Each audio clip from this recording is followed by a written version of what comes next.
Buenos días, hermanos. Sí, vamos a... creo que los niños tienen algo, alguna actividad, así que pueden salir y vamos a prepararnos para escuchar algo de la palabra del Señor.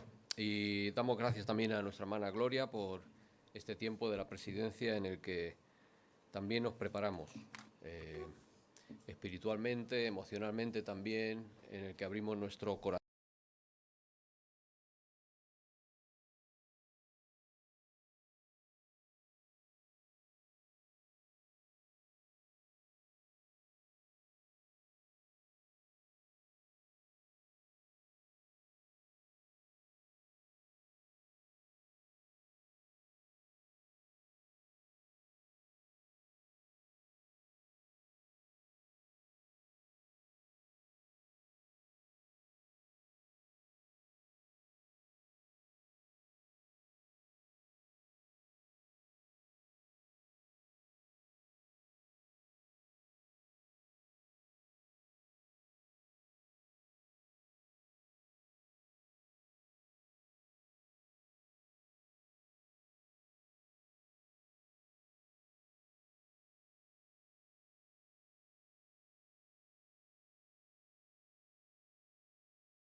Prisioneros, se libertaba a todos los que se habían ofrecido como esclavos, porque existía esta posibilidad de, ante la falta de economía, ante la pobreza, uno en aquellos momentos podía ofrecerse como esclavo.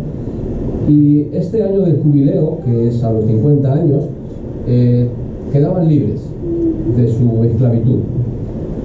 Las tierras que habían sido vendidas volvían a su propietario original. Y por aquí, en esta parte interesante del año del jubileo, es que efectivamente el Señor lo que estaba tratando de hacerles entender a su pueblo es que tenían que vivir en libertad, que tenían que vivir libres, que el Señor les había llamado efectivamente de la esclavitud a la libertad, y dentro de que la posibilidad había de que vendieran sus tierras, de que pudieran ofrecerse como esclavos, el Señor lo que quería es que no olvidaran que eso no era perpetuamente y para siempre, sino que tenían la posibilidad de ser libres. Lo curioso es que en toda la historia de Israel, los hijos de Israel rara vez cumplieron esto. Rara vez cumplieron este año del jubileo. Y obviamente esto... Y leemos en el segundo libro de Crónicas, también en Jeremías, cómo Dios le dijo a Israel que iba a enviar a toda la nación al cautiverio, precisamente porque el pueblo no había obedecido esto. Mientras estaban en el cautiverio, del cual el Señor les advirtió, Isaías escribió estas palabras que Jesús ha leído en el Evangelio. Así que cuando Jesús leyó las palabras de Isaías en esta sinagoga, lo que estaba proclamando, efectivamente, y de forma audaz, es esto: yo soy el día del jubileo. Yo soy en quien se cumple ese día que habría de venir, es el día de liberación. Y lo hace de la forma en la que está escrito en el profeta Isaías, dando buenas nuevas a los pobres, sanando quebrantados de corazón, pregonando libertad a los cautivos, dando vista a los ciegos. Y si bien es cierto que Jesús vino a buscar y salvar lo que se había perdido, como dice la Escritura también, lo hizo ayudando a las personas que sufren, ayudando a las personas esclavizadas por el pecado o en cautiverio, o a las tres cosas. Y además nos instó también a que nosotros también fuéramos de esta manera. Él dice en Lucas 6:36, sed pues misericordiosos, así como vuestro Padre es misericordioso. La compasión de Dios, la misericordia de Dios está relacionada con su misericordia, con su bondad, con su paciencia, está relacionada con su gracia, está relacionada con su perdón, con su amor. Y lo cierto es que algunos de estos atributos están tan entrelazados y tan relacionados entre sí que establecer demarcaciones claras entre unos y otros quizá es una tarea compleja. Pero sí podemos encontrar multitud de ejemplos de Dios manifestando estos atributos en el Antiguo Testamento, desde el propio libro de Génesis, en el que Él tiene misericordia de su creación, hasta el libro de Malaquías. Por todo el Antiguo Testamento vemos cómo la misericordia, el amor, la compasión, el perdón y el amor de Dios se manifiesta. Y cómo no, en el Nuevo Testamento, donde también vemos al Señor Jesucristo obrando de esta manera, pero también el apóstol Pablo, donde nos dice en Tito 3, del 4 al 7, que nos recuerda que se manifestó la bondad de Dios nuestro Salvador y su amor para con los hombres cuando nos salvó no por obras de justicia que nosotros hubiéramos hecho, sino por su misericordia y por la renovación del Espíritu Santo que derramó en nosotros abundantemente por Jesucristo nuestro Salvador. Jesucristo nuestro Salvador, a quien vemos en los Evangelios compadeciéndose de las personas de tantas formas y maneras. La compasión de Dios que el propio Señor Jesucristo manifestó también en esta tierra. Compasión por los enfermos. Cualquiera de nosotros ha leído historias de la compasión de Jesucristo por cualquier enfermo. Leemos historias acerca de ciegos sanados, cojos que andaban, personas con enfermedades que eran curados, de los cuales el Señor Jesús se compadecía. Compasión por los presos. No solo por los presos físicamente, el Señor tuvo compasión del ladrón que estaba preso de la cruz. Él tuvo compasión de él, tuvo compasión también de los presos por su condición social. Quizá prostitutas, niños que no eran importantes, tuvo compasión de aquellos que eran rechazados de la sociedad, como pudieran ser los recaudadores de impuestos, que también eran rechazados por su sociedad. El Señor tuvo compasión de ellos. Tuvo compasión por los inconversos, por aquellos que no estaban en el camino, por aquellos que ni siquiera lo conocían. La samaritana, la mujer sirofenicia, tuvo compasión de los oficiales romanos. La compasión de Jesús se ve por todos lados en el Nuevo Testamento. Toda su vida fue compasiva. Y es por esto que no solo como iglesia, también como creyentes individuales que vivimos la vida a la que Dios nos ha llamado, no debemos o no deberíamos operar solo en el ámbito de la sola proclamación del Evangelio, de la sola verbalización del Evangelio. La tendencia natural es la de, a veces, juzgar a los demás y asumir que sus circunstancias negativas quizás son consecuencia de sus malas decisiones. Y esto se da fácilmente en un ambiente como el nuestro, a nuestro alrededor. Es un ambiente siempre de confrontación y de contienda por diversos temas sociales, como pudieran ser la inmigración, la raza, las posturas políticas, la situación económica, en una sociedad de la que necesariamente formamos parte, dividida en estos y en otros temas que nos llevan a diferenciar entre nosotros y los demás. Y digo que es así porque es lo que hay. Y nosotros vivimos en este mundo donde lo que hay es lo que hay. Y es muy fácil que la corriente de este mundo nos lleve. Y por eso es tan importante que de vez en cuando reflexionemos en la propia vida de Jesús, en cómo manifestó lo que hemos estado hablando esta mañana con nuestro hermano David, sobre de que el reino de Dios esté entre nosotros, que no es otra cosa que en nosotros manifestar el reino de Dios en este mundo de oscuridad y de tinieblas.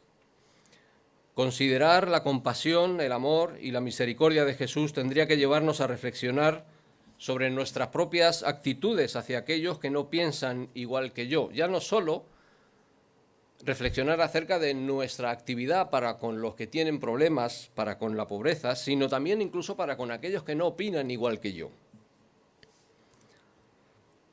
A hacerme preguntas también del tipo: ¿veo yo a los demás con los ojos de Jesús? Sea quien sea, a quien esté viendo.